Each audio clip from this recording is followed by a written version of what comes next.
Howdy. Can you hear me?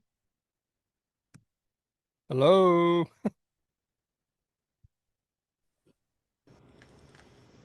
Hi there. Oh, there you are. Can you hear me?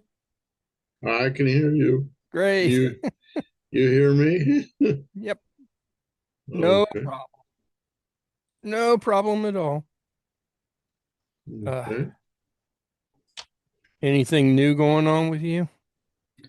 Uh, well, I've got a project that I don't know how to approach. I figured probably you or Steve would be the ones. Basically, what I have been noticing is that there are a lot of YouTube channels that run essentially 24/7. And particularly there's some wildlife ones where they have raccoons and possums and so forth and so on. Basically, it's just a fixed camera Mm-hmm. and as stuff as things, varmints, drift in and out of out of the camera view. It appears on that YouTube site. And the other thing that's closer to what I want to do is there's a number of um, bird feeder Yeah. sites where the birds flit in and out, picking up various bits of food and so forth. And I'm wondering, how do I set that up? Because I've got a bird feeder in my backyard in Milford, and I'd like to I've got a lot of security cameras there, but they're the Weiss V2, V3, and V4. Yeah. And I don't know that you can do that with the Weiss cameras. But anyway, Well, I don't know if you can do it with the Wise cameras or not. Um, you would almost, I would think you would almost need to use another piece of software, like OBS Studio. I don't know what that is. Yeah. Um, This is a Linux software or I or I think it's everything software, but yes. Um, OBS. here, I'll put a What? link in the chat. Okay. Maybe. Maybe that'll work. And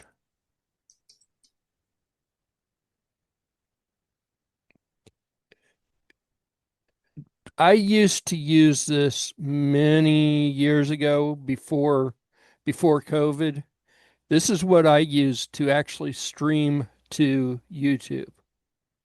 Okay. Um, now I don't remember exactly what I did, not 100%. I know more or less what I did. Um, there is a button right here on that says start streaming. And I'm pretty sure before you even do that, you have to go into the settings. You have to give them your YouTube credentials and all that fun stuff, all that happy stuff. And YouTube has a way to get a streaming API key, and OBS needs that API key. Okay. Um, now that's about as much as I remember having to actually do. Um, you have to set up your cameras over here on this side, and I don't know. that's why I was going to look. I was going to see. I think OBS supports whatever that RTDS thing that cameras support. Hmm. Okay. Um,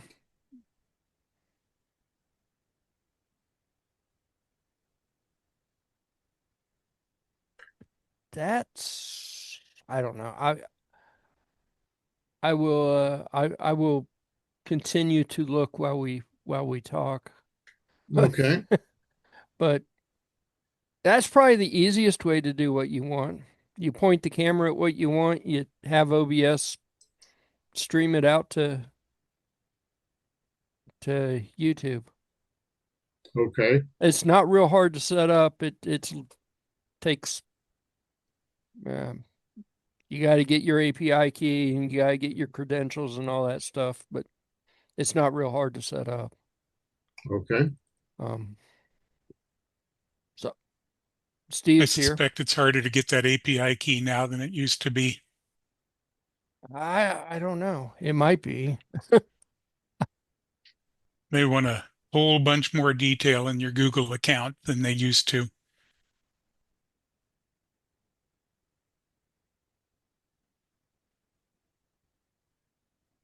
It's been years since I did it. uh, Yeah, I'm same. It's been a bit. I'm pretty sure that OBS walked me through how to set it up, though. They had Okay. like a little uh, wizard or something that said how to do it. Um, manage permissions. No, I do not want to manage permissions. Move permissions. Upload defaults. No. Channel. No. Yeah. I'm looking. Uh,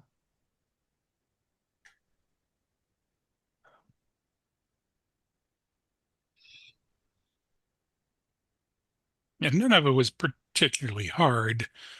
I'm just hating on YouTube/Google. yeah. Hmm.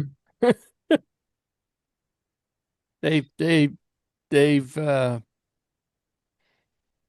some stuff and they've seen some things. Now, does this cost you anything or not? No, it it was at least at the time we were using it, it was 100% free. Yeah, I'm pretty sure it still is. Um, Yeah. I think they have gotten a lot more strict on what they block and what they'll allow. And they're letting AI make that decision for them now, a lot more than they used to. And AI is kind of stupid. Okay. Not that I'm opinionated.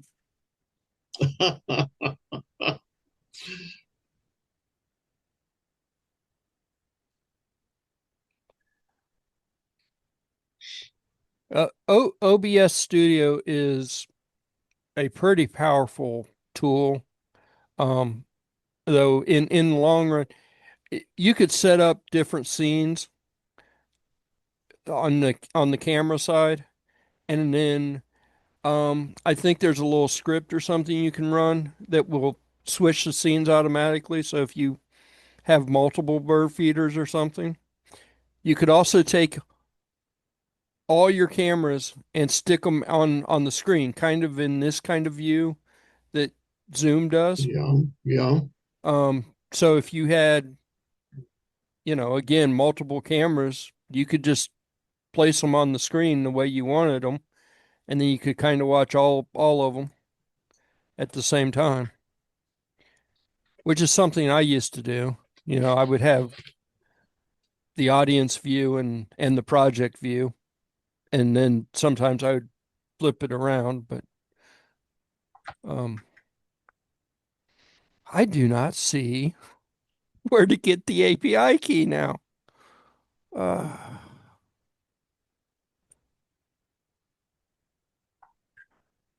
Certainly they didn't make that impossible to get now, did they? Thing that YouTube. I was pretty interested in at one point, there was a motion plugin for OBS. So if you had four cameras on it and you're talking about a bird feeder, a bird lands in front of one camera, that camera becomes the active camera. Okay.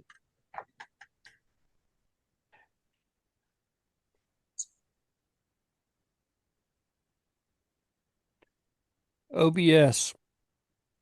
Um, I'm not real sure. Oh, open broadcast. Open broadcast. So it's got a lot of the tools and stuff, you know, video switching feeds and all kinds of stuff that I never used, you know, like professionals would need. Not me. I just want cameras. That's all I want. I don't see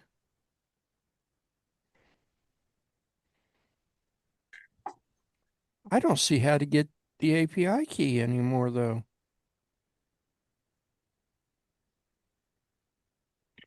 Do I have to do something special?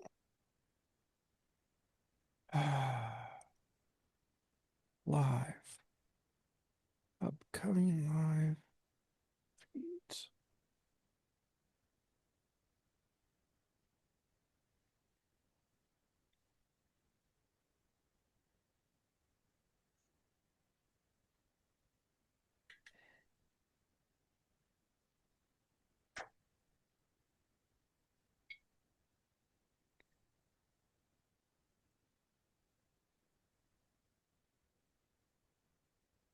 Okay. Okay. Um,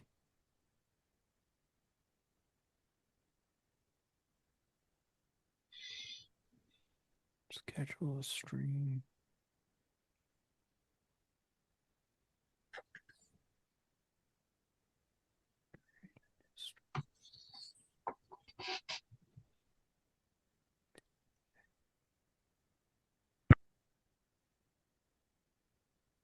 Mm,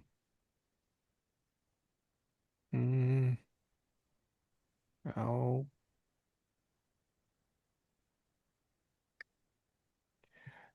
Um, okay, so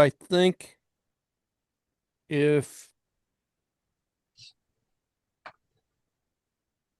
I think if you click here where it says create in your YouTube Studio account and you click go live, now it gives you all kinds of options. And I think one of these options is where you get the maybe schedule new stream. I think that's where they've moved everything to.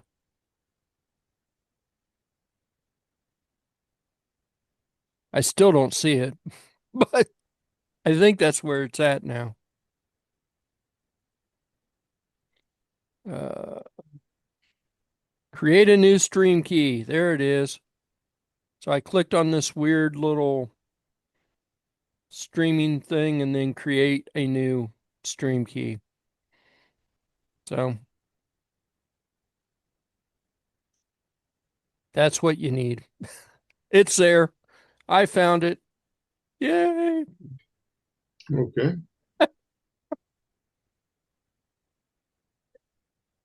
None of it's real hard. It's just they've moved stuff around. So you gotta you gotta jump through the YouTube hoops now to to do it. So and I don't have OBS installed on this machine. Otherwise I would show it, It's real simple. I am fairly sure there was a little wizard or something that told you exactly how to do it.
Um, so according to Google's AI, OBS does let you do the RTSP stream from IP cameras. So if your Wise cameras have an RTSP stream, you should not have any problem setting that up. Okay. So I'm pretty sure they do, I'm pretty sure they do too. but um, you have to install some special firmware to get it to work. Um,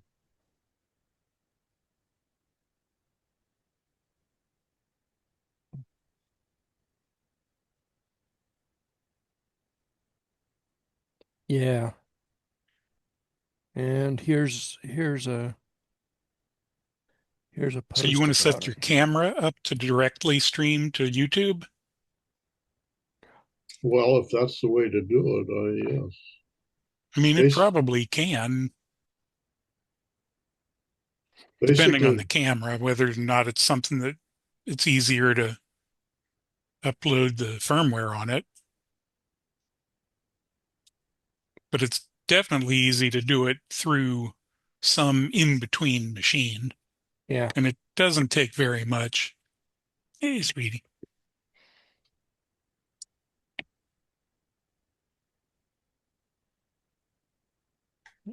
Well, that's where I was leaning was with OBS because that makes it real simple. I mean, it just works.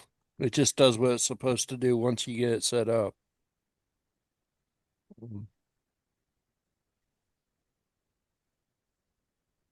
it's There, pretty straightforward to set up too. yeah. I say that like I use it. I I have okay. used it and it is pretty straightforward to set up. Uh, I knew nothing about doing streaming and I set it up in like 10 minutes. I mean, it was fairly simple to do. Um, anyway, here's a forum post that talks about OBS and using IP cameras. So Hmm. that I would have been surprised if OBS didn't support IP cameras, honestly. But yeah, you might get lucky. You might be able to just tap into the RT SP stream and stream that directly to YouTube Okay. using that YouTube Studio and a thing.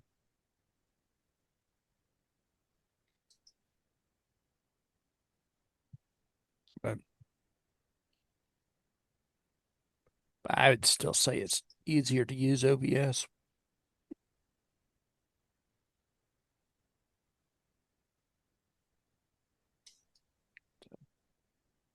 Anything new, Mr. Steve? no, I'm trying to get ready for the Linux meeting this weekend, but I failed at that. So what's the topic going to be? That's what I failed at.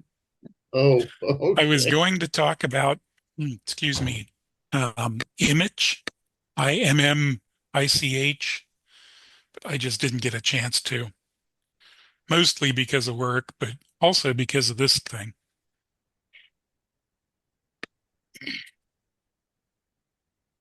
So what is image? Image is software that you can run, excuse me, on a pretty low power computer. A Raspberry Pi will do it fine. That you give it some routable way for your phone to connect to it. The best thing is to use a VPN client, but you can you can put image on the internet. Whenever you take a picture after that, it automatically gets uploaded to Image, and Image does everything that Google Photos currently does. It creates albums. It looks at your pictures and tries to classify who's in them. Um, if you take 5 pictures, you come home 4 hours later and you log into Image and it says, on picture 4, who's the person to the left? And you put that in, and from now on, it should be able to identify that person in future photos. And it adds tags to the photos. So if you get a picture with you and 3 friends at the beach, it tags it for what beach you're at because it sees the beach in the background and it knows what beach it is based on your latitude and longitude that are already encrypted inside the image. It identifies what friends are there and what time of day it was.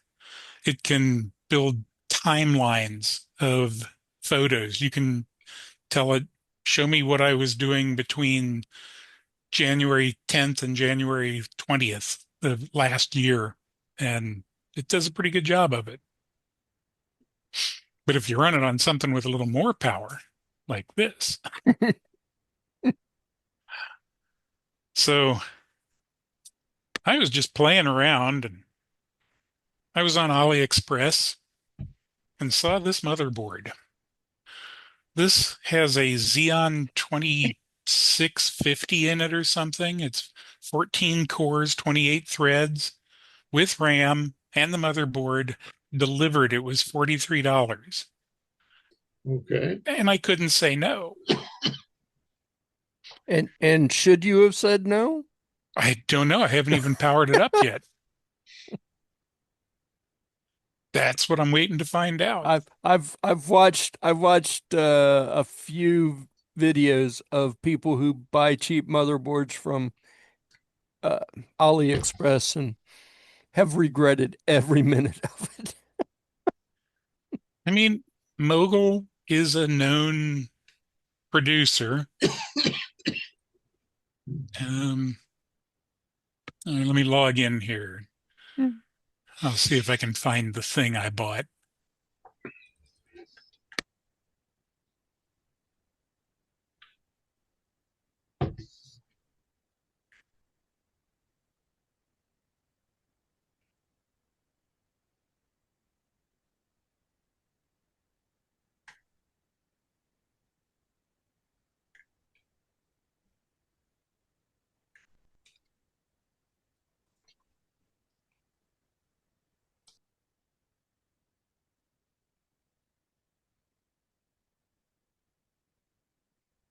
There we go. I got, so the price has gone up. Let's see. When I bought it, it was 46.16 delivered. That's for the motherboard, the processor, and some really crappy memory. I don't care about the memory. Um, it's, I mean, it's a server class processor. If the Who is motherboard it? does anything, it should work. So AMD or Intel? it's a Intel Xeon. It's an older one. I mean, it's a refurb CPU. It's a new build motherboard. I checked the dates on some of the chips, and there's nothing before late 2024. So it's a new build.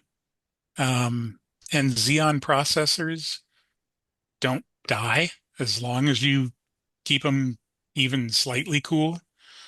I did have to buy a fan for it, and that was kind of difficult because it's for an LGA 2011 socket, but the chip has a maximum TDP of 120 watts, and Amazon says that this fan can dissipate 150.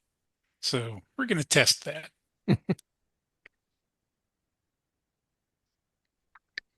But I have a older NVIDIA Quadra 4000 video card to put on it. It requires a video card. It doesn't have any built-in video.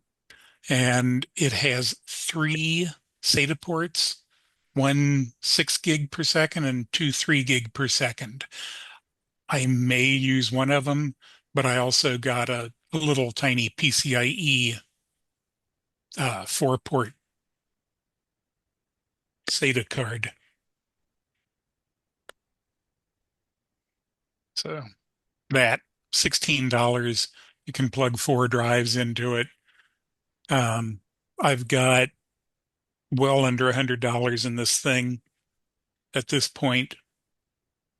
If it works, it should be fine. We'll find out. Hmm. Okay. What other orders have I got that might be interesting? Oh, little tiny super low profile push button with separate RGB LEDs in it. It's slightly tactile. Oh, yeah. Um, I don't know. It was cheap. I think I got the 5-volt version. Yeah, 3 to 6 volt.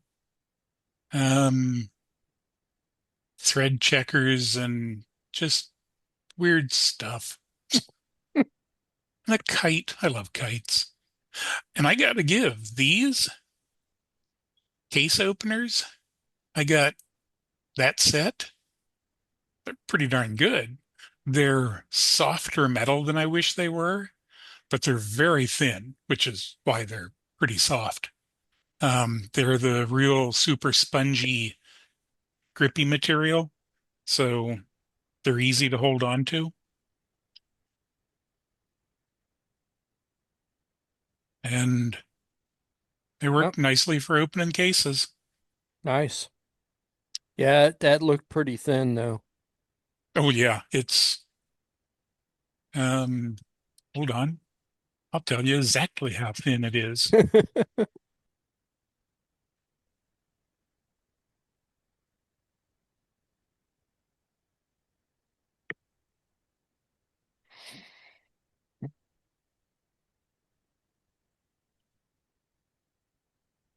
0.0115 millimeters. Wow. Point zero. Wow. I Okay. I will give this. I sanded them um because they were just punched out of some sort of crappy stainless. So I went over the edges with sandpaper just to soften them a little bit, but that took 2 minutes for all four of them.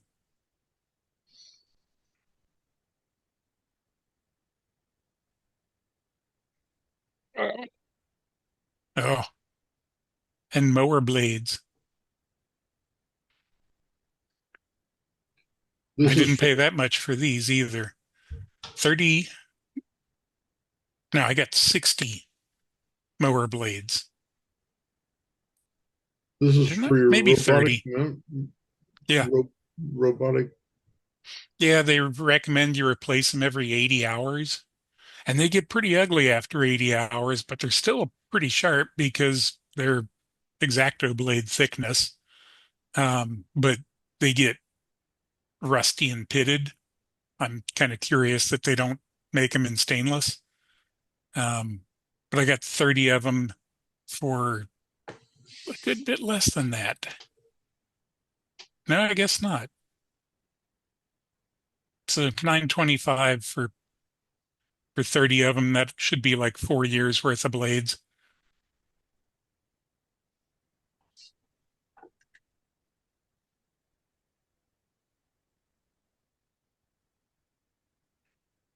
I've been buying something stupid on AliExpress every week for a while just to see when Trump's tariffs are going to kick in. So far, nothing. I, really? I've paid tariffs on a couple of things, but Well, the last thing I bought was also 3 weeks ago, I guess. well, I mean it's been probably a couple of weeks anyway. But it built the it I don't think it called it a tariff. It built it into the price though. Oh, yeah, the price on everything on AliExpress has gone up a Yeah. good chunk. Still cheaper than Amazon. Still cheaper than yeah. Well, I it told me what the price was and then it gave me the shipping total, then the tax, and then there was something else.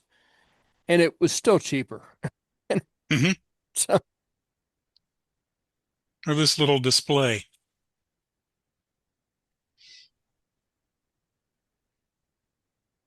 It was $3.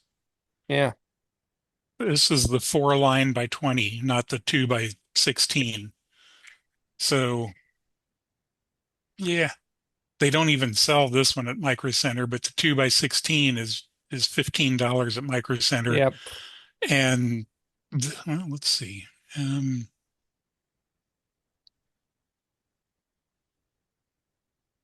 there. But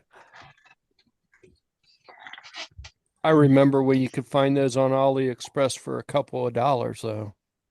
I paid 3 for it. Yeah.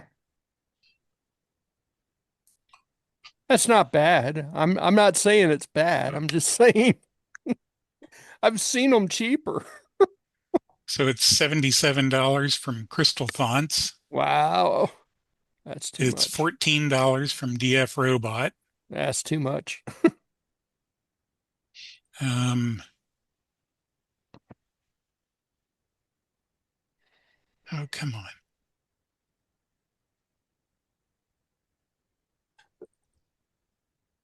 $13 on Amazon. Too much. Hmm. They need to give you free shipping if they're going to charge you 13 bucks. Well, I've got Amazon Prime. Eh, Yeah, well, Marla has Amazon Prime. I'm linked to Marla's account. I wouldn't pay it, but meh, sometimes just keeping the peace. Yep. I don't know. At this point, I might. I buy a lot of stuff on Amazon now, a lot more than I used to. I have a theory about that. If you have an account, you feel obligated to use it. Mm, Mm, yeah. yeah. That's how they get you. What do I buy here?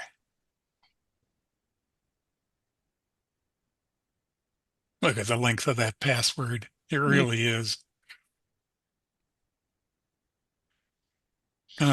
So here's the the fan. It just fan. showed up. This thing, this USB switch, I want to put on the docking station that I have the laptop and uh, the little desktop I'm using connected to. The hard drive cage, 5 drive mounts. It was $20. That was more than I thought it should be, but I couldn't find one anywhere else. I bought these because they were really cheap. Um, $9 each for 128 gig Samsung, and they've got a 2-year warranty on them. Weird little switch. I was I was at Walmart.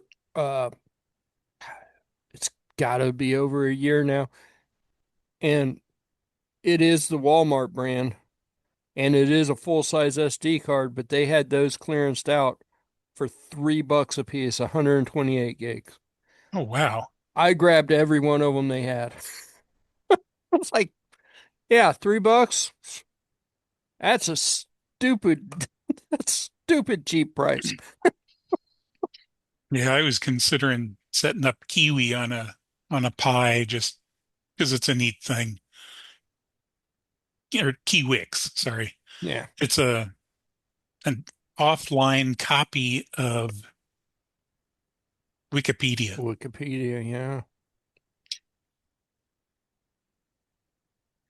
Well, And, the only downside to that is it is a full-size card. So, yeah, um, which is why it got that cheap because nothing uses those anymore hardly. uh, I bought a camera not too long ago, and it had a full-size card in it. Oh, And Really? yeah, and I went, and the camera was not old. It wasn't new old stock or any weird stuff.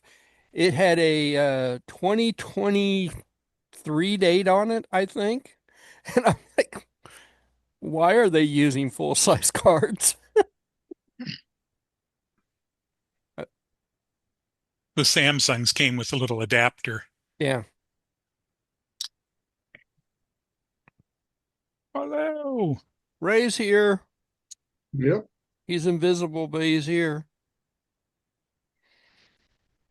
So I put in the chat a link to that little plaque thing that we saw at the library. I Very cool. I finally found it. I finally found it online. So if anybody else wants to print one, there it is. Have you printed one yet? Yeah, that's mine. That Ah, one's um I printed it with Egyptian blue and um silk gray. So it's kind of got a shiny-ish texture on blue. And looks good. then I found the Orville's plaque on the same site and printed it. And I said, so that saved me from having to spend $3 for one from the library, even though it was cheap enough to buy it from the library. So, but I thought, it really didn't waste a whole lot of material either when it didn't change a bunch of times or anything. It got to one point and just kind of changed and started printing. So, um,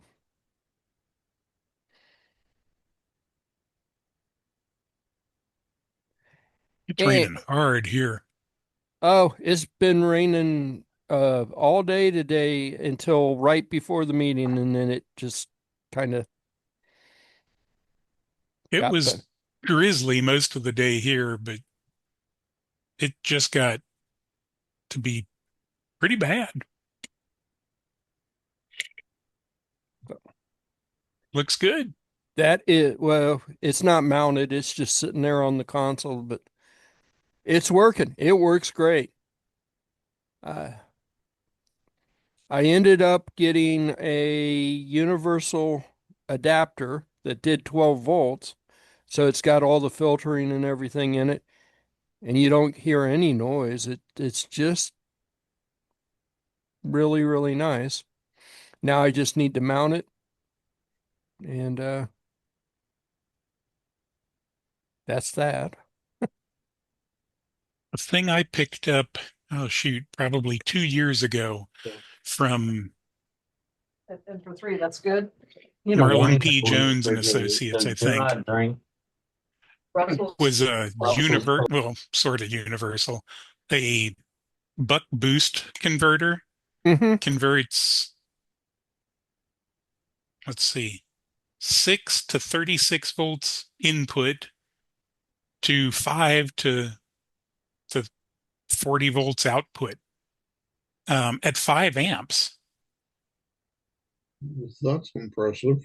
Yeah. Yeah, you can go 12 volts in and 5 volts out, 25 watts, or 30 volts in and 5 volts out, or 5 volts in and 12 volts out. And now the company's gone, they went out of business. What design file do you want, Ray? And I muted you so because we could hear you and Carol talking.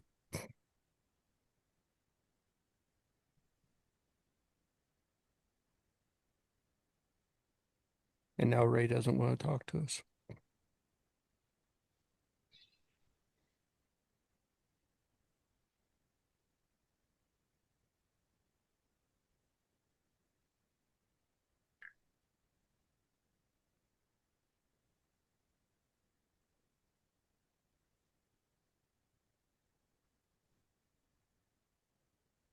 Uh,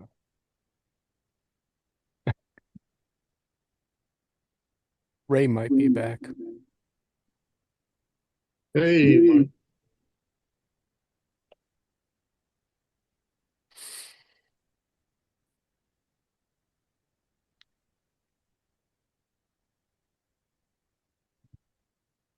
Um,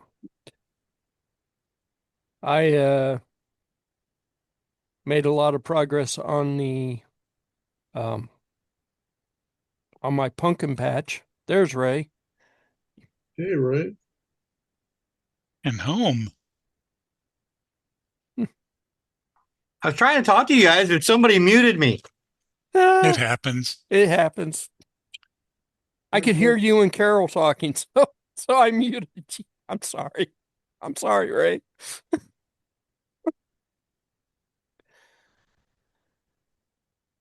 I've got two of these power supplies.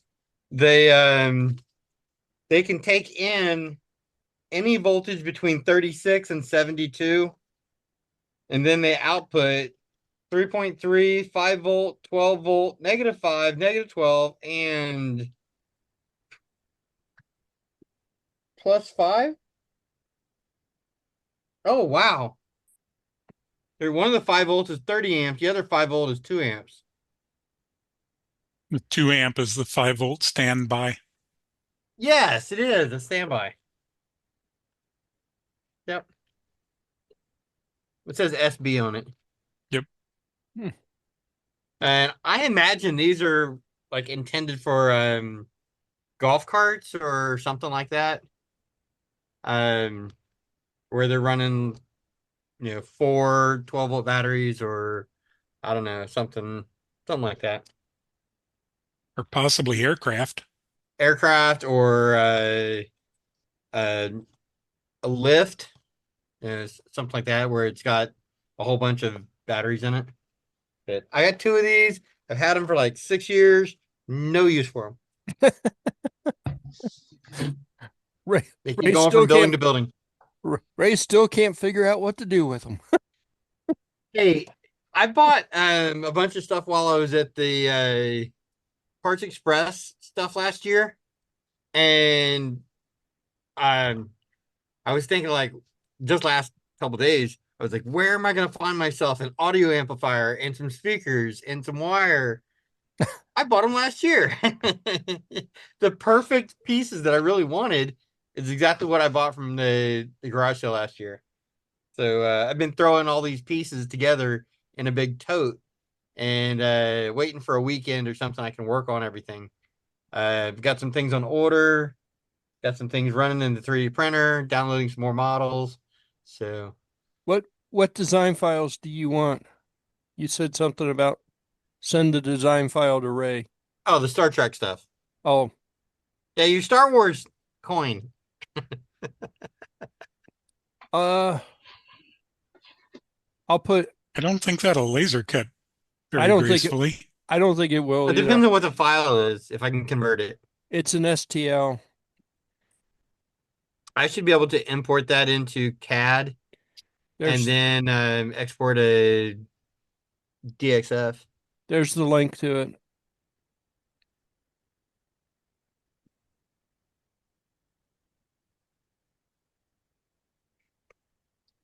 So this is the power supply I was talking about.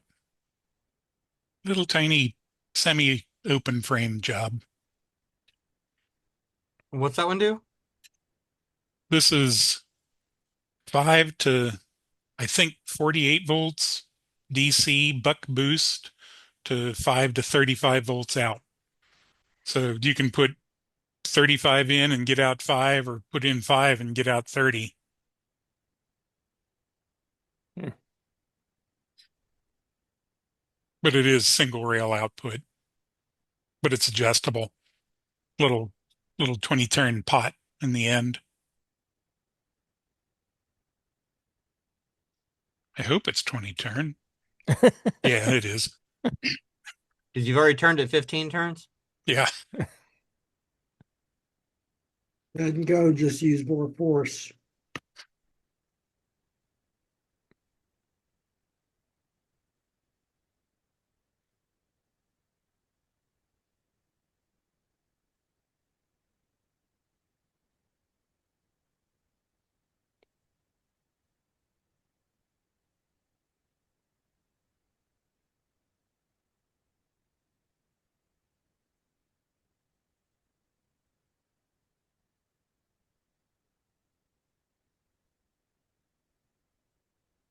That's interesting. That video was playing the audio through the computer speakers, not through my headphones. Interesting.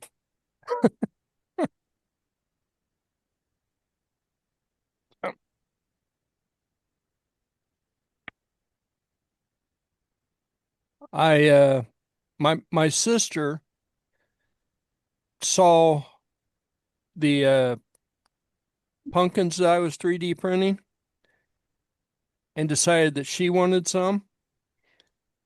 I went through an entire second roll of orange to make 3D make pumpkins. I have gone through 2 rolls of orange.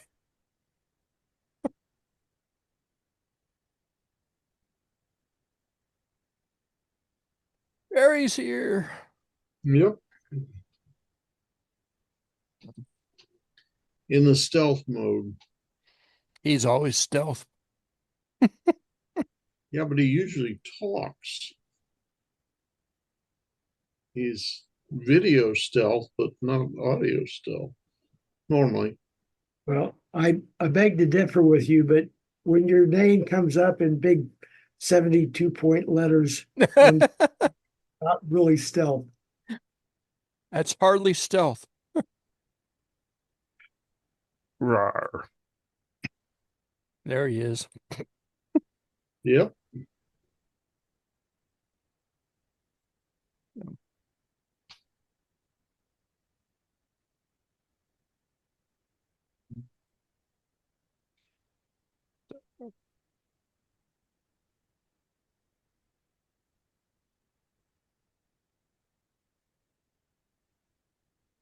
I say it's all a project you guys probably would appreciate. Uh, guy that had, I guess somebody was throwing out a bunch of Bosch electric tools or whatever because they can't get batteries for them anymore. And he cut the battery open and cut off the bad batteries and then made a dock for the new Milwaukee interface and put little metal plates in there and soldered them to the old battery connector to where you slap on the old top of the battery into the tool, and then 3D printed a Milwaukee attachment to attach the new Milwaukee batteries to them. That was kind of slick.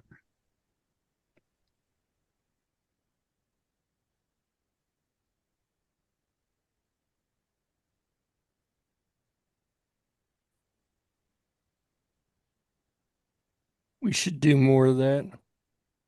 Resurrect stuff like that. I tried to post on Craigslist like 32 Craig's Craftsman chargers and batteries. No one was interested.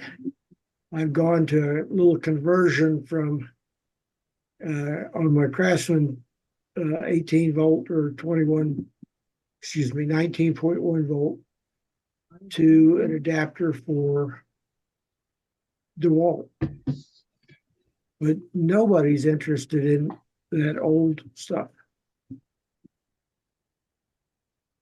That's what the guy was saying. It's like the guy was pitching them. It's like there's nothing wrong with them. It's just the battery cells are hard to find, or you got to spend so much to rebuild them. And it's like all he did was cut one open and lay it out and took a Xerox copy of it and then scaled it into a slicer or whatever and made the modern attachment adapter for it. It was kind of slick.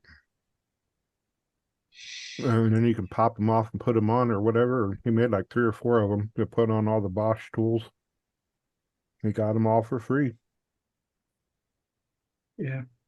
Those Craftsman C3 NiCad batteries were less than desirable to begin with. And after 15 years, they're worthless. Well, but that's the, kind of what he was pointing out. It's like you can put a modern battery on it. Yeah. And just, whatever kind you like. You just gotta, whatever attaches to the original tool and then married it to the modern. Okay, like I said, it was pretty slick. And he walked through it all. And he had like a video for anybody who wanted to a link for it. I think I bookmarked it.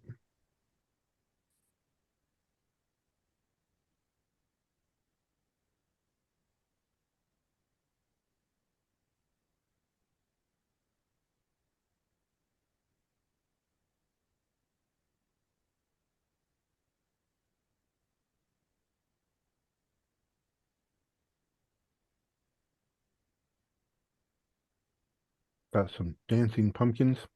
Yep. Or there's the little SG90 servos. Yeah. They're really too small for it. I took some foam that and cut some holes in it and shoved them down in there, so all the wires and everything will be under this plate. Nice. And then this pumpkin's going to be raised. Actually, this pumpkin moved up here and the shiny pumpkin moved down here, but this pumpkin is raised up and this pumpkin is raised up. And then there's just a smattering, and I'm getting some burlap to cover the whole thing. And then I'm going to probably just hot glue the pumpkins down. But Hot glue is amazing stuff. yeah. I'm using a 4-port hub right now, but I really need a 6-port hub.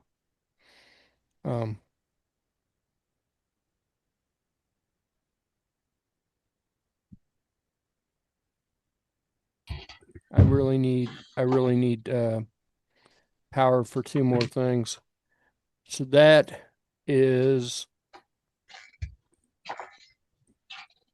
one of those Atom motion that has 4 servo driver thingy-mabobs, and I could drive 4 servos off of it, and that's battery powered. But I'm not powering this big pumpkin yet, so I really need a bigger screen sharing has stopped. Yes, I know. Pretty sure they've got a 16 port servo driver at Micro Center. I'll Yeah, get you that. no, I've got one of the 16 port ones, but I don't need to drive 16 motors.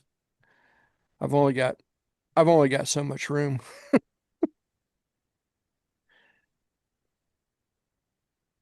How many are you wanting USB ports? Or you wanting servo ports?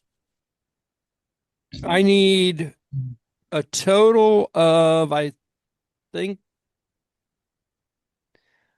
I think 5 USB ports, but I don't think they make a 5-port hub.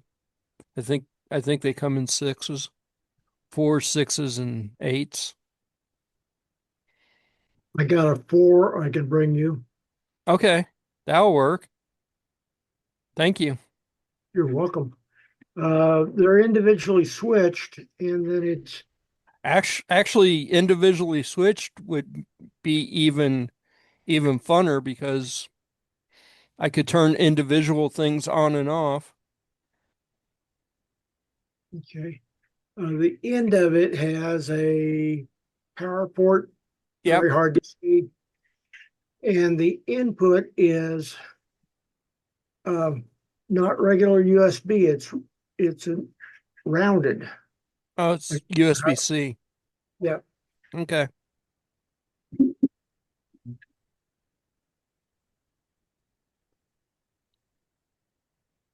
Um,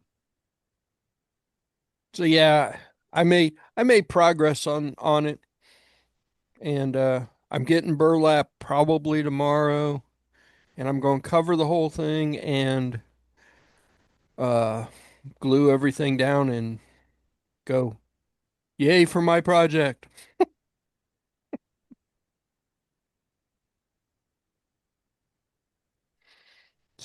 How are you doing with your project, Mr. Ray? Your Halloween scary project. Ah. Alas, poor Auric. Um, Carol actually pulled this off of the 3D printer yesterday, and you can kind of see how the light goes through it. Mm-hmm. And so we're going to be hollowing out the back and putting RGB lights in it. And I still have to print up the collarbone, shoulder sockets, um, yeah, the radii, the rest of the arms and hands. So there's a lot to print still, and I gotta build the chest and the speaker boxes and all that fun stuff. So there's a lot going on. And, yep. So I bought some sensor kits so I could have infrared transmitters, and I need the infrared transmitters to control other different parts. I don't want to give it all away. I want you guys to be somewhat impressed and surprised when I finally get to bring it in. So, but a little bit of a teaser. Of course, I'm going to have a skull in it. So, okay. I got the whole theme. Got the most of the storyline is working, and so the all the sound clips. I've got about half of that rolling so far. Cool. But uh, half my electronics are just not arrived yet. They're supposed to be here within about 10 days. Wait, So, What happened to all the electronics that you had, Ray? I didn't have everything I needed. Thank you, honey. It's the wrong color. It well, I needed some RGB LED lights. I need some light rope. Um, And I you didn't think to ask any of us? Because I don't want to give it ton, all away. I don't need to ask you guys for stuff. I have tons of that stuff. And the other thing I need in its own order is Oh, uh the sound control boards, and so that stuff's on order now. Gonna be here soon. MP3 player or Yeah, I got something. a few of them. So I'm gonna use serial COM ports coming out of the Arduino Mega in order to tell the sound to go on, and so we're Yeah, telling three different soundboards to have audio coming from different parts of the system, the set. cool. So we'll have a infrared that controls um the stock rope lights, and we'll also have the infrared that controls the fog machine. So, and the fog machine's on its way and all that fun stuff. I So, can't help. I couldn't help you with the fog machine. well, That's beyond me. But I have a ton of parts too, Ray. I have I a was gonna bunch of use stuff. the like a standard fog machine. I was gonna buy one at the store, and I was like, how am I gonna turn this thing on? How am I gonna tell it to turn the fog on, preheat, all that stuff, control the lights, and I was like, well, this is just it's gonna end up getting pretty complicated pretty quick.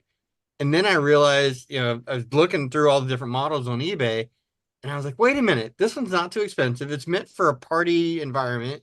They were talking about how it's marketed for Christmas. I don't know why, but for Halloween, Christmas, and other holidays. It's like, no, no, no. This is a Halloween thing. But it's got an infrared control. I was like, that actually would simplify a lot of stuff for me. So all I have to do is do a serial port out of the Arduino, point it at the fog machine, and voila, I can control a lot of stuff going on there. The lights, the strobing effects, the color of the lights, and turn fog on, turn fog off. So yeah. Um I'm here, and I've got some of my designs ready. I'm gonna play with the laser tonight, see how the designs come out and all that stuff. Cool. So I got laser parts, 3D printed parts, stuff I got to do in the table saw, and a bunch of wiring, and oh gosh, lots of work to do. Fun stuff. You mentioned strobe. I have a large strobe if anybody needs one. Yeah, this one, the fog light has the strobe light built into it, and I thought it was pretty cool. And it's marketed for Christmas. It's the Christmas strobe. So what was the cow? Have you been working on a cow?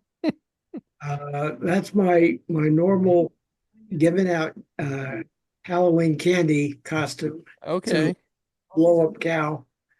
It's kind of funny because the kids round the corner and they go, "Look, it's a cow." It's a cow. I like it. I It's also about the extent of what we do. Pumpkins blow up Frankenstein.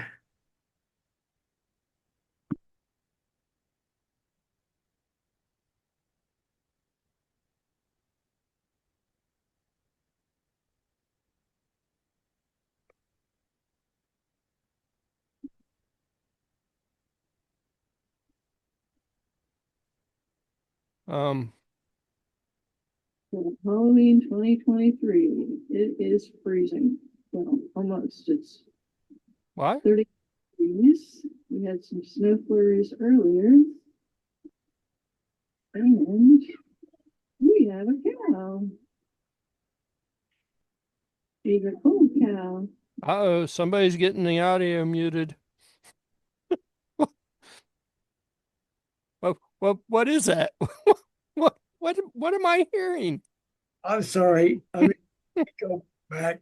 I intended to share that.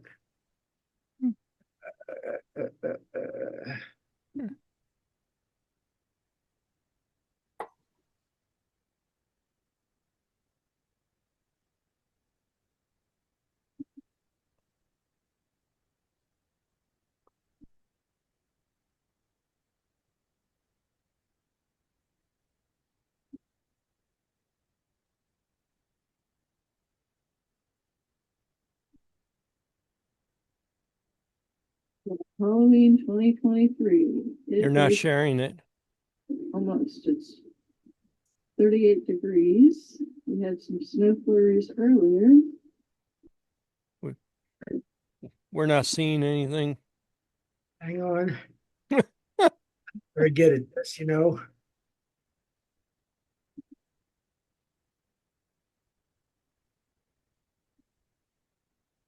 How about that? Have you seen that? Yeah, Something? Yep. I can see that.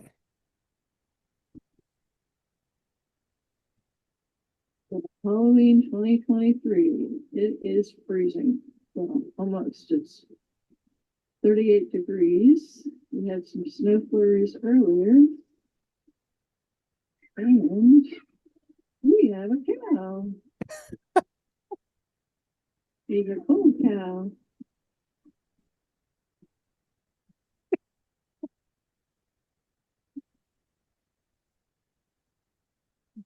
You're going to have to Moo.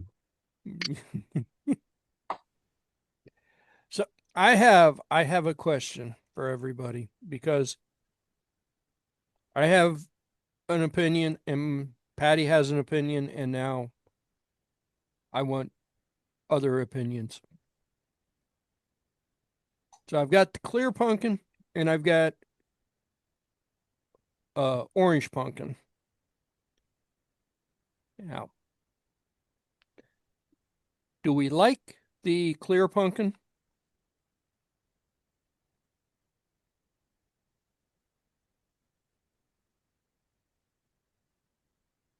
And just to show, I think with the right lighting, the orange one's gonna be better. Yeah, I agree.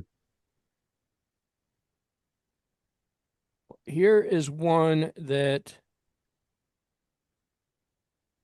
is kind of a silky orange, which I have to use if I because I'm not going to buy any more orange.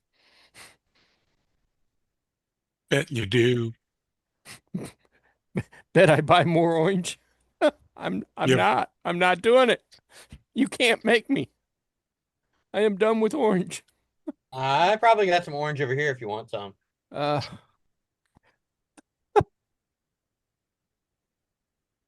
so everybody is thinking the orange pumpkins are better. Well, Yeah, not necessarily Okay. better, but they're more traditional, so it's easier to recognize what they are. yeah, Patty thought that the orange pumpkins look a little bit more scary because of the you can see the cutouts a little bit better in them, and I kind of like having the colors um, just because it's different, but that's fine. I will go with orange because orange is traditional, yep. and I don't want to change. But yeah, I went through 2 rolls of orange doing this pumpkin project between me and my sister, and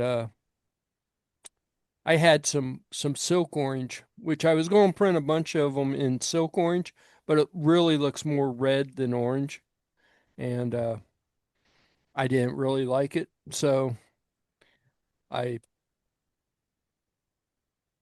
just I changed one of the changed one of them out for the silk orange though, because I needed another orange if Patty's right. It sounds like Patty's right. Don't tell her. Don't tell her. That black pumpkin that Steve suggests, that's nice. Yeah. I got plenty of black. I could do that. Yeah. The garden gnome is pretty cool too. We have a black pumpkin, and it's really scarier than the orange ones by far. Uh,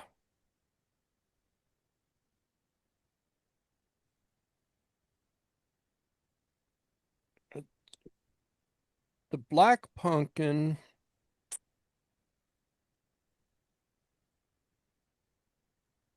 How is it getting?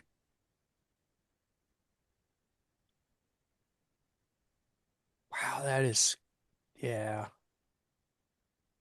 I think it really just depends on your lighting method. Mm-hmm.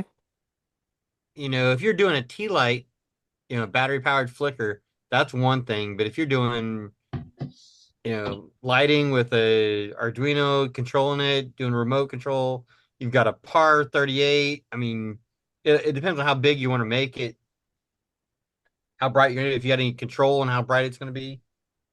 Well, I mean, it's got that all of them, well, all of them with the exception of the one that's got the motion sensor in it, have 7 LEDs in them, RGBs. And the best results I actually got from it was just putting the fast LED demo 100 sketch on it and letting it run the demo.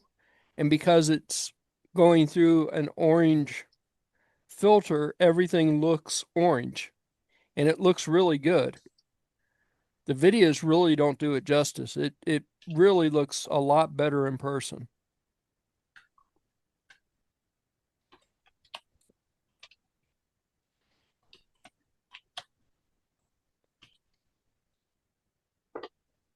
But I had debate. Well, I was going to put ESP32s and everything, and then I suddenly remembered that I had these old D1 minis that had RGB shields for them, and I went, "Well, duh! I don't need complicated. We'll just do it this way." Yep.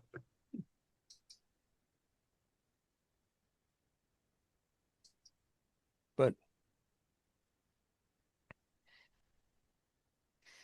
yeah, sounds like my project's going to be a whole lot more simple than Ray's project.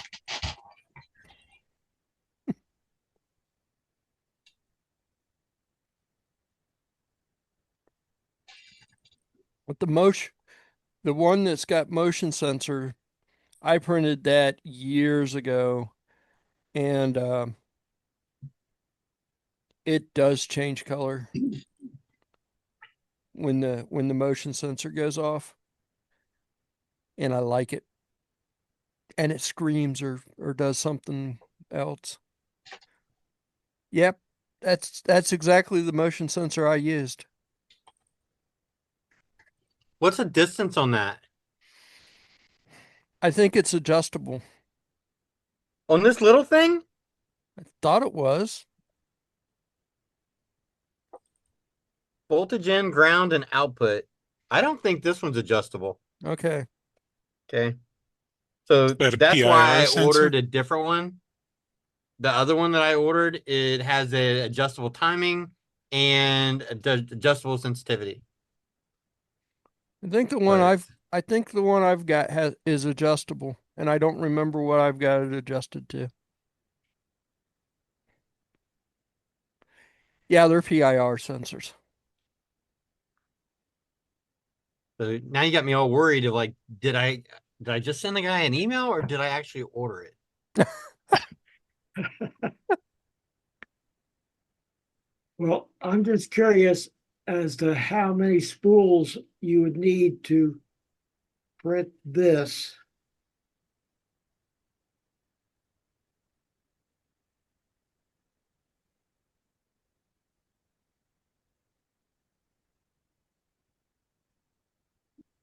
Many. Full size? 1,787.5 pounds.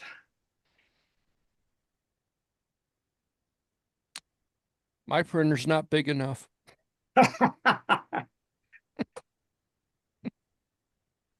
And the ones in the background aren't shabby either.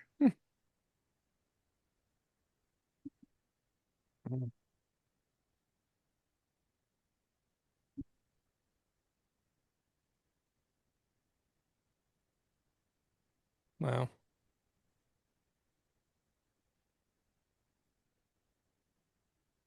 I I don't really know.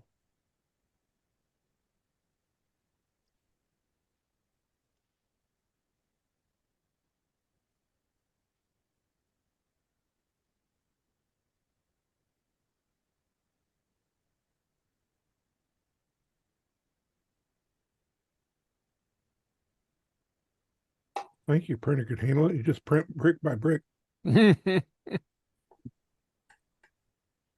I'm sorry, Barry, I didn't quite hear you. I was saying that Leroy's printer could do it. He's just got to print each brick, Each brick, brick yeah. by brick. Just another brick in the pumpkin. Just glue it all together. Patty did tell me the other day she told me I could go and get that $700 printer. The one with the big 450 millimeter print bed on it. And I went, "Are you sure I could do that?" Hey, Leroy, Yes. in the chat, I put a picture of the PIR sensor I was actually looking for, Yeah. and I just realized I did not order those. I was supposed to order those last week, and I didn't. Um, So, they have 2 adjustment knobs on them. yeah. I um I have I don't know where they are. I have some of those. Uh how many of them do you need? I was hoping for 3, but um,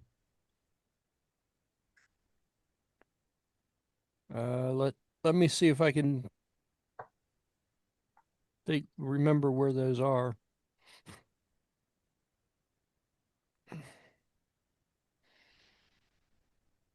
And off the top of my head, I can't remember where those are. Uh,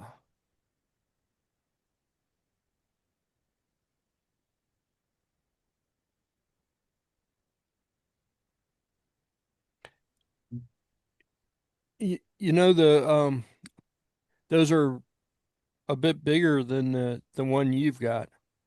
yeah, I know. Okay. The little dome thing is bigger. First time Zoom has ever crashed on me. Interesting. What were you doing to make Zoom mad?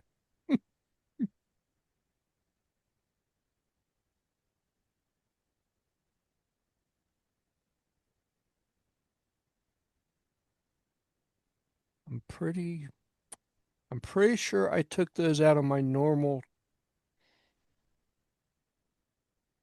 parts box. Where did I put them?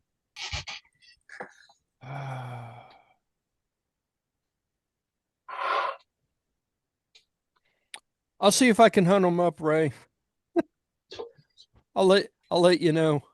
I'll let you know tonight or tomorrow morning if I find them. Yeah, the problem is if I order these right now, they'll arrive by like October 21st. You're going to get them from China, and it's going to be forever. Forever.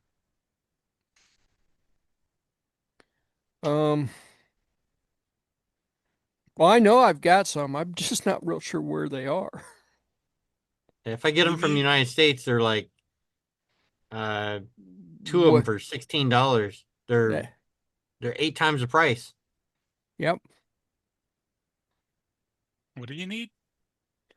PIR sensors with uh Adjustable. adjusters. Hmm. There's a picture of them in the chat, but since you exited, I don't know if you can still see that or not. Nope. Starts out fresh.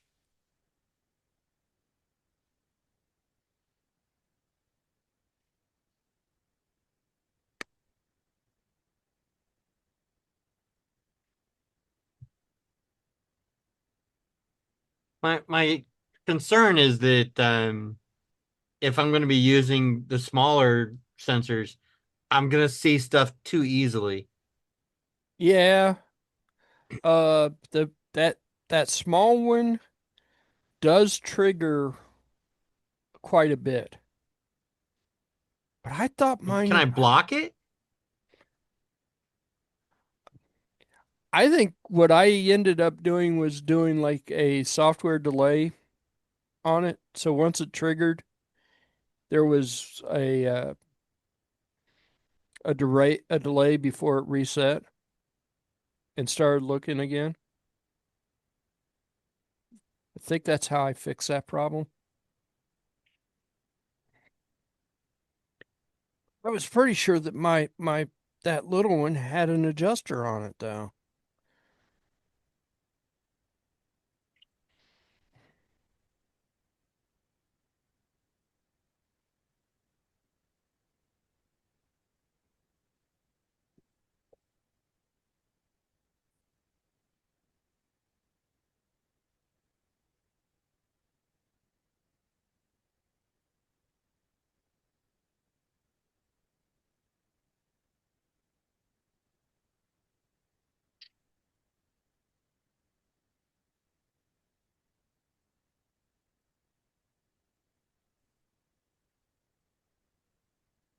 It's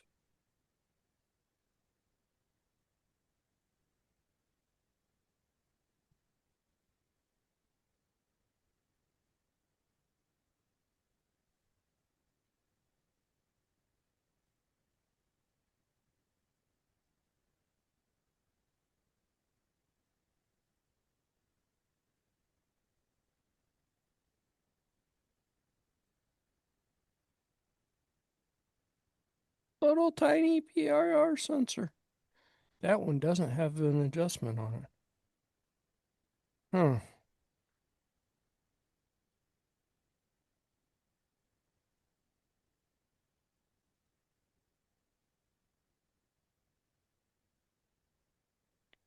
Oh, I think I know what I did to adjust the times on it. I think I took one of the resistors off of it.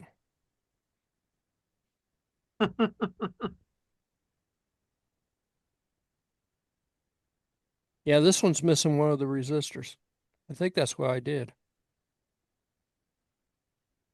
I don't remember how I adjusted it though, or where I found that information at that said how to adjust it.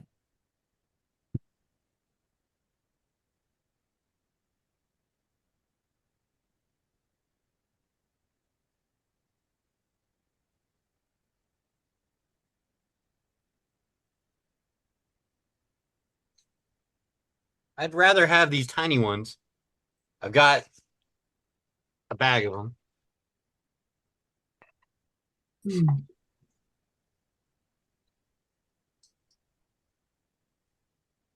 Well, I think if you Google it, it'll tell which resistor to move or which component to remove. Am I supposed to replace it with a different resistor? I didn't. You didn't. I did not. Okay.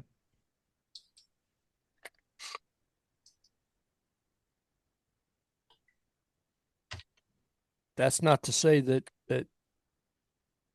you can't per se.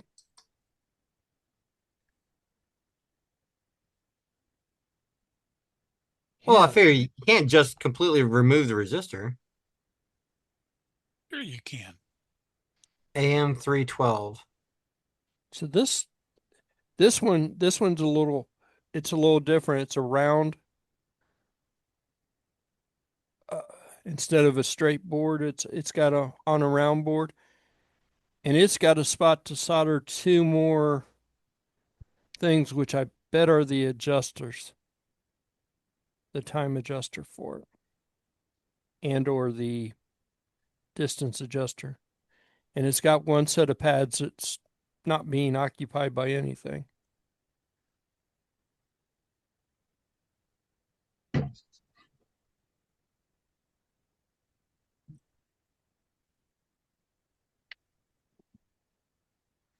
I don't remember. Don't remember. MP3 players? Nope, these are not the MP3 players. I take that back. I fibbed.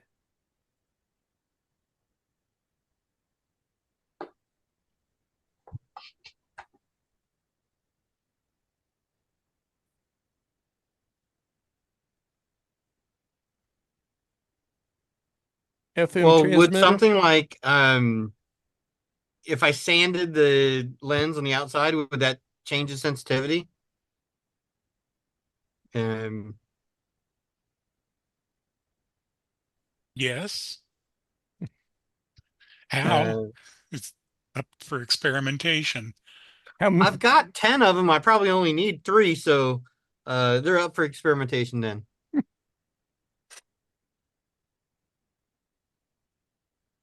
I don't want them to be sensing stuff that's 20 feet away. I want them to sense stuff that's only 3 feet away. Oh no, no, no.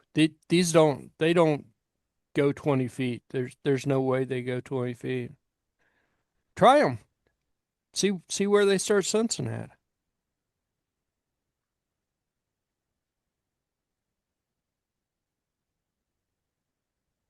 What if I drop the voltage on them?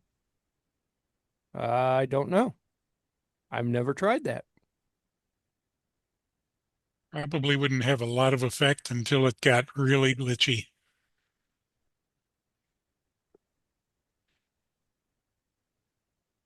Okay. Oh.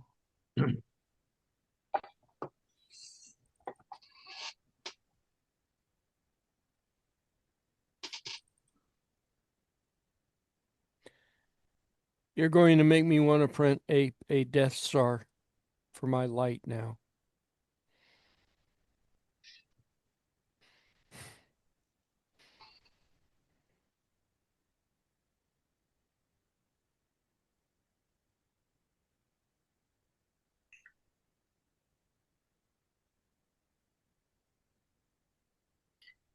That's pretty cool.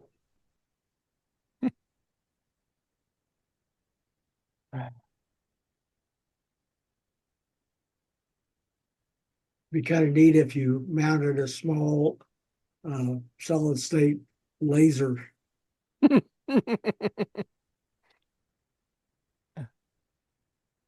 Put the Millennium Falcon cruising towards it. That's no moon.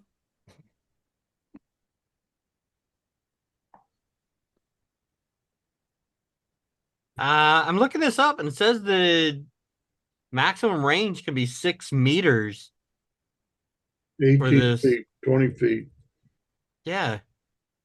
It says typical is 3 to 5 meters, 10 to 16 feet. It's a bit much. I don't think mine do that well. But I probably destroyed mine by taking a resistor off. Just put it back. Yeah. Yeah. It's easy to get those surface mount stuff off. It's not so easy to get it back on there. Go back. There you go.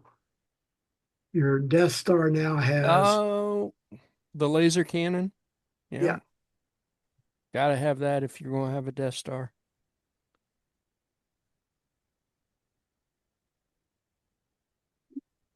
I ordered 4 of those, and 2 of them are on my drill press to indicate the point of contact. And I have an extra if you wish to modify your Death Star. I have a bunch of little lasers, and I bet Ray has a bunch of little lasers. I bet you Ray has Oh, lasers, real Death Stars. Bunch of little lasers. I've got some green, and somewhere I have a blue laser, and I don't know where the heck the blue laser went. these are all green. Blue one. Ray has more lasers. Yeah. Oh.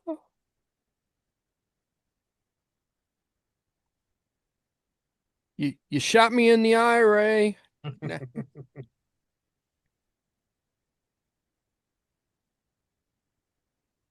I can't believe I'm pointing them at my face and trying to push the button. Yeah. Yeah. I can't believe you're doing that either. We thought Ray was a smart one.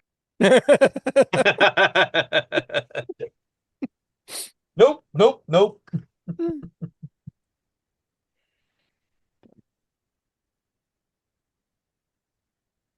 Ray Ray can be as dumb as the rest of us. Da, da, da, da, Thanks a lot, guys. da. Insulting me now. Damn it. One of us. One of us. I probably told you the story before, but Fort Benning, Georgia didn't have any streetlights, and they had a bus that ran around on the post. And they left the interior lights in the bus on so you could see the passengers.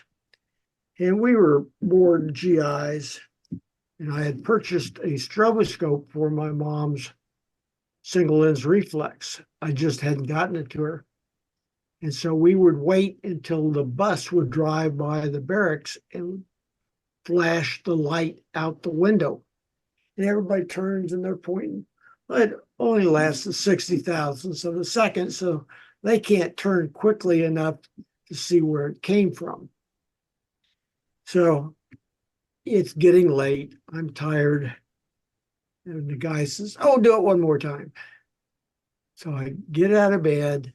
The lights have been off for hours and hours. And I go over and I aim the strobe out the window toward the bus. And just when it gets there, I push the button, except the strobe is not aimed out the window. Oh. It's aimed right at my face. Billions of neurons to this day are dedicated to the image of visual violet little checkers. Oh, all I have to do is think about it and I can see it clearly. Ah. And it was a searing pain.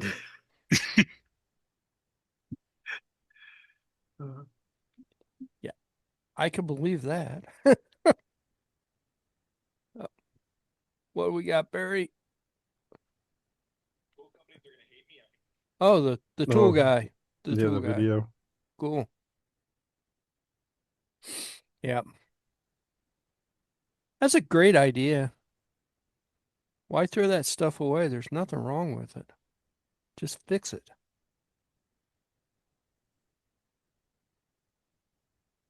Well, in the old days, I'd say, just get replacement batteries, but some of those batteries are discontinued now. So, Yeah. And they're expensive and not very good. They're not any better than the originals.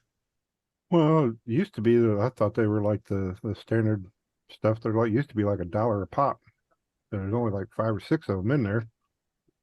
But nowadays, and they're not all as good as they used to be, and a lot more than $1. Yep.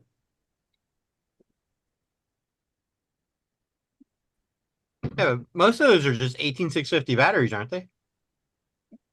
Modern ones, yes. Um, that one's not.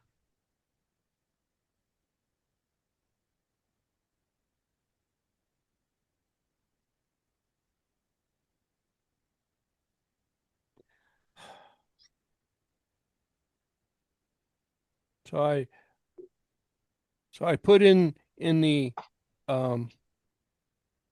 printable search just for the word pumpkin. Now I'm probably going to have to buy more orange. There are many of them. There are many of them. Orange, never, never.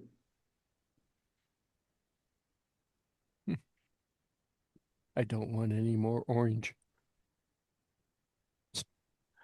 If I you look had for witches, there's even more. the oldest kid and the middle kid. The oldest kid loves, well, loves is strong, but she likes the Bengals. And the middle kid likes um, the Steelers. So there's this whole rivalry thing going on. But Annie bought orange and black for me to print stuff to give to her sister who likes the Steelers, which is yellow and black. So Amanda bought yellow and black for me to print stuff to give to Annie, who is the Bengals person. So I did all that and I printed what they wanted, which wasn't much. So I had almost an entire roll of orange left. And I'm like, what am I going to do with this? And then I showed my sister and had to go buy another roll of orange. My nephew collects odd stuff, and people say, "What are you going to do with that?" He says, "I don't know, but when I discover what I'm going to do with it, I won't have enough." Yeah, that's usually the way it works.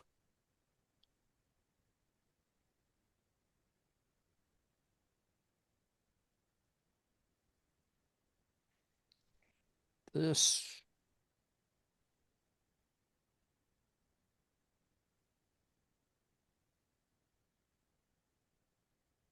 this little pumpkin looks small enough and has an open bottom. Patty wanted me to make a few of them, that a few small ones that lit up. That might work good. But I can see me having to go and buy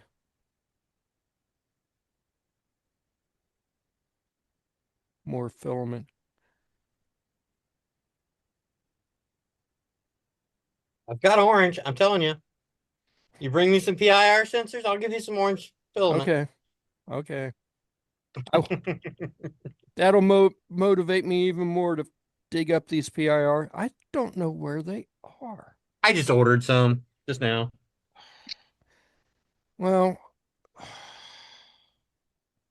thing is I know I've got some, and I know I put them up because I wasn't going to use them.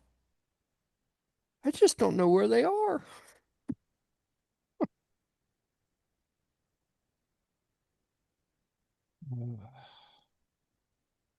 So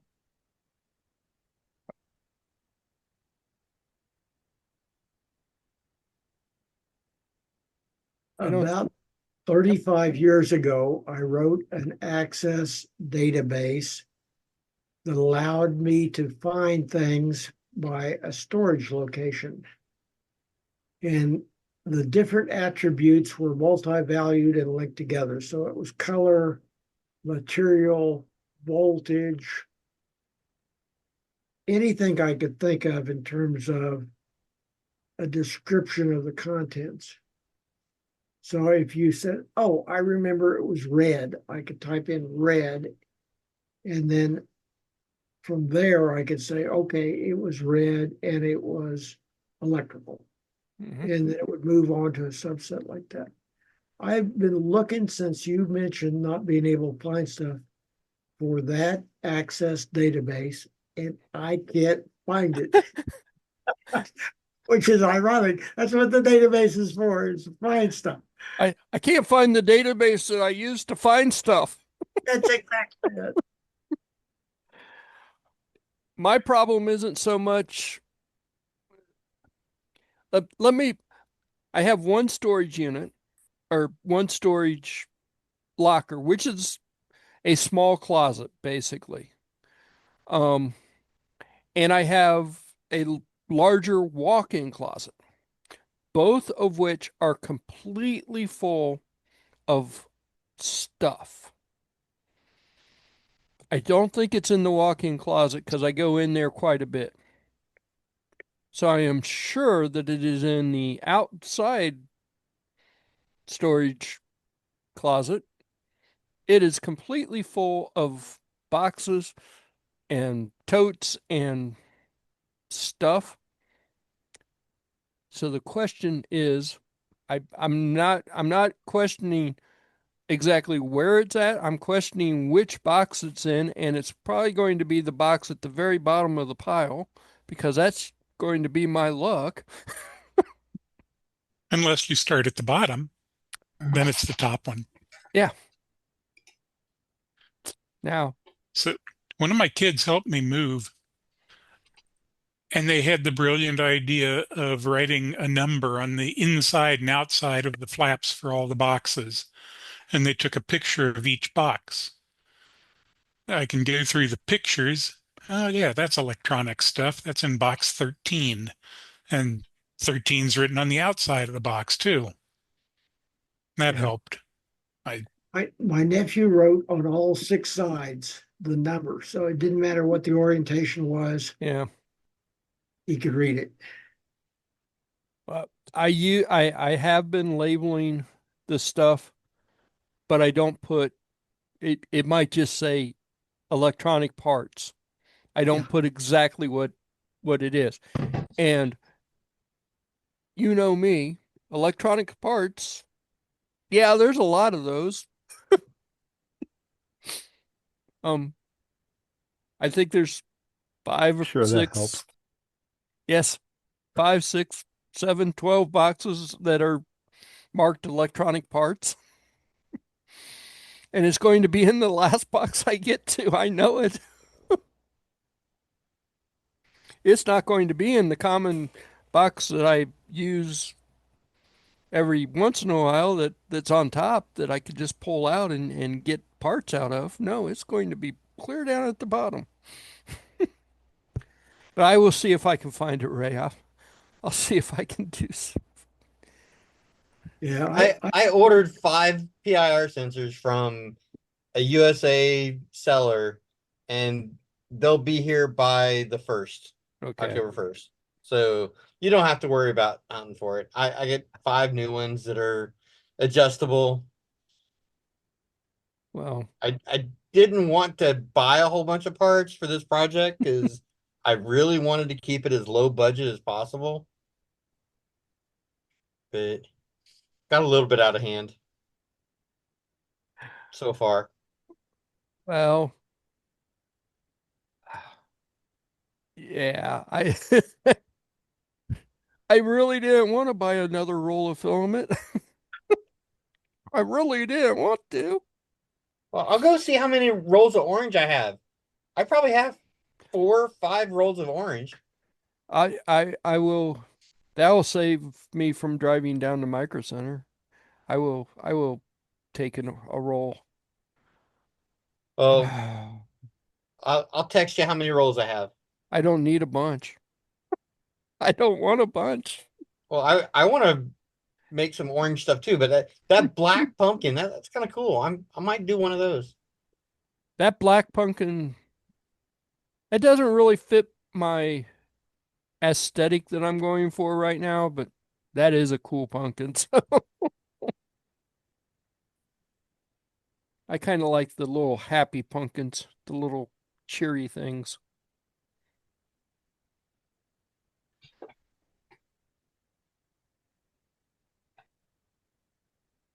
I don't have any young kids that are related to me nearby, just some rather punky ones that live down the street. So scary's good. Yeah. I'm tempted just to put a PIR sensor and the pumpkin and a light, and play with one of my little D1 mini boards. Well, I mean, that's that that original pumpkin that kind of got me started on this whole thing. That's what I did was I just drilled a hole in and put the PIR sensor through it.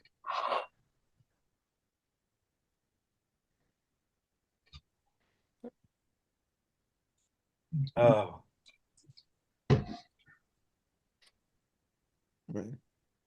All right. So you guys have realized that I am in my office. Yes. No, I'm Yes. pretty sure you're driving around with a I background. just got back to my office. Um, as That's of cool. about midnight, I was in Connecticut. So I actually drove back from Connecticut all day today. I just got back. Uh, Wow. so, And you're still vertical. Damn. yeah, I'm having a hard time. Yeah, you do actually look a little tired, Ray. Go to sleep. Not this tired, but yeah, I get it. So we were driving back from Kansas City Saturday, and we were delayed in our departure time. And we got to Effingham, and it was about 9:30. We were trying to debate whether to drive on home or to stop. And Julie said, I don't want to drive on. I want to stop. She said, I have the points for the hotel. All we have to do is pull them up on my phone. At which point we discovered that her phone was somewhere between Effingham and Kansas City. It was not in the car. So we spent the next day hunting for all the places that we had stopped where she could possibly have found or left her phone or lost it. And she found it. We had stopped to get a shake and use a bathroom in Missouri at Wentzville Hardee's. And the people were extremely helpful. They found it, they locked it up, and they sent it to her and did not want any reimbursement for their time or the shipping expenses. I Wow. was very, very, very pleased with that. Wow. That- So she had left it there somehow or another? Uh, she'd gone in to use the restroom and uh, then gone out to purchase a shake. And when she set her purse down on the counter, apparently it slid out of her purse and she did not notice it. I'm reminded of the joke where the woman and the man are driving along and she says, oh, I left my cell phone. And the guy goes off on her and says, oh, I can't believe you're so irresponsible. We've driven an hour. We got to turn around and drive back an hour. Then it'll be another hour to get where we are here. So he rags on her for the whole hour. And she gets out of the car. He says, by the way, while you're in there, get my wallet.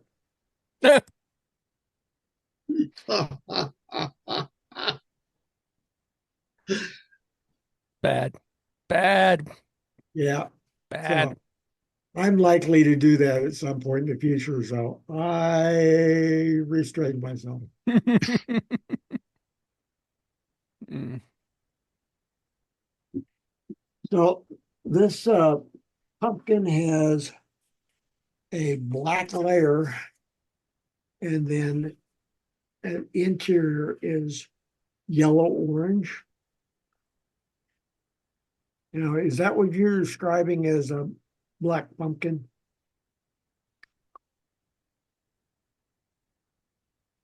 There should be a link in the chat. Okay. I'll take care of it.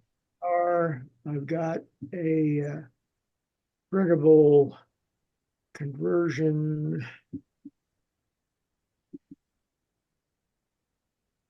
And I have a notification that my browser is out of date and I can't look at it. I'll take care of it. Don't worry. Worst case scenario I get is a little relaunch button and it reopens the tabs. Are you using Bing? Ooh, that is scary.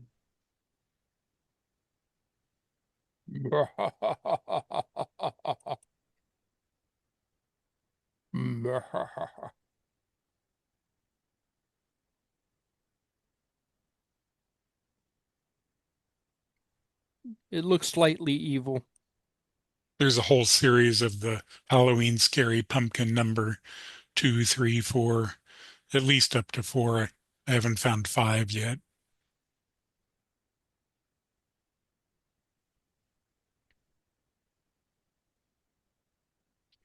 Yeah, it doesn't. It doesn't quite fit the motif I'm going with, but I like it. It it would be kind of neat if you could take that model and then print the inside in orange or yellow and print the outside in black. That would look pretty cool. I imagine you probably could do it.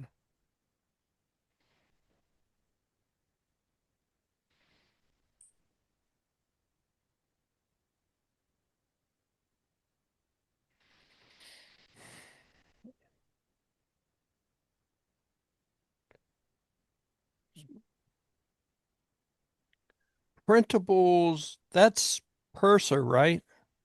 Yes. Yeah.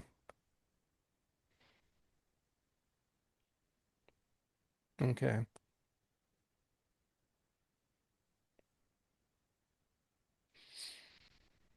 Has Thingiverse kind of fallen out of favor with the print community, or I don't find very many models on Thingiverse anymore. I thought they were still scraping everybody else to get their models. Really. Maybe that's why I don't see much. Hmm.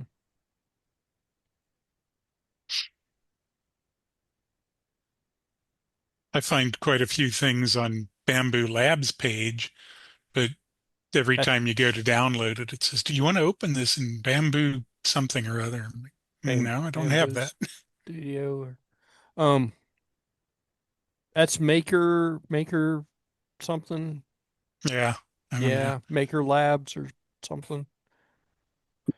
One of them, I don't remember which one it was. One of them forced me to sign up before I could download anything, and I didn't particularly care for that. Oh, I think I know what that is.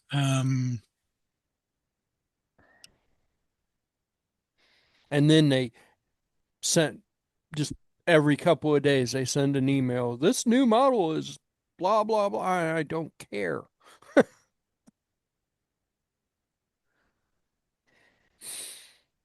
hmm, But Right. Yeah, can I help you?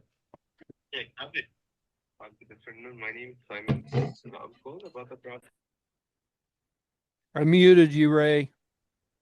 You're on mute. So, we're down to about 5 minutes. We are in person on the 2nd, and I'm going to have pizza today. I have to order pizza because I promised Patty she could have a pizza today. So, um,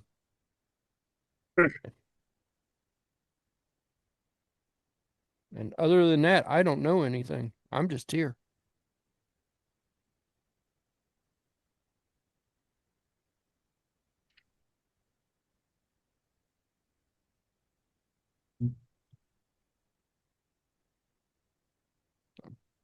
Hmm. Ah, it's scary. See, that is not as scary as that No, it's not. 3D printed one. It's definitely not.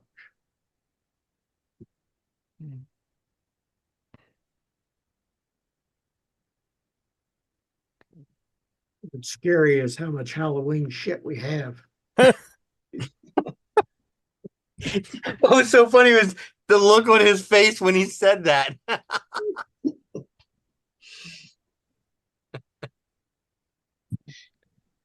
Patty always says she doesn't like Halloween, and yet she's the first one to go out with the kids and the grandkids and do all the Halloween stuff. And she likes Halloween. She just wants to be different. She loves taking the grandkids out trick or treating.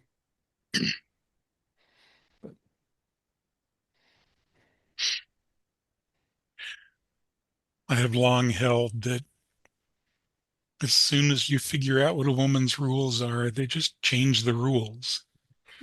You're not Oh, allowed really? to know. Yep, that seems about right.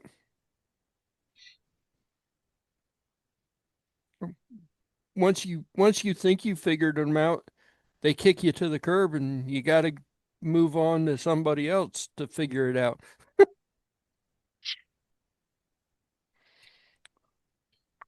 What are you guys talking about? I don't know. My woman's perfect. You didn't get any points. She didn't hear that. Patty is a good she's a good girl. You guys, I'm sure, have seen those memes where the guy's complaining and then all of a sudden the video cuts out. Then the video comes back on and he's got bruises and bloody and my wife is great. She's amazing. Yep. See Ugh, that? I get it. Yep. Yeah. Now, if you Yeah. look at the back of this panel, the electricity goes straight to the light. It's always on. The switch is not even wired. Well, how's that saying go? Men are simple. They don't have enough blood supply to operate both their brain and their penis. Mm. Yeah. Yeah. All right. Well, guys, I'm going to head out of here. Okay. Yeah. Check and see what kind of filament I have. Maybe I'll I'll get started on printing a pumpkin. I'll get a hold of you. I'll after I eat I'll start looking for those PIR sensors or It's all good. stuff. I'll get a hold of you anyway. So we will hopefully see everybody October 2nd and we'll be in Sounds person. good. Okay. Take care, everybody. Good night. See Good night. see you guys. Good night. Bye. Bye.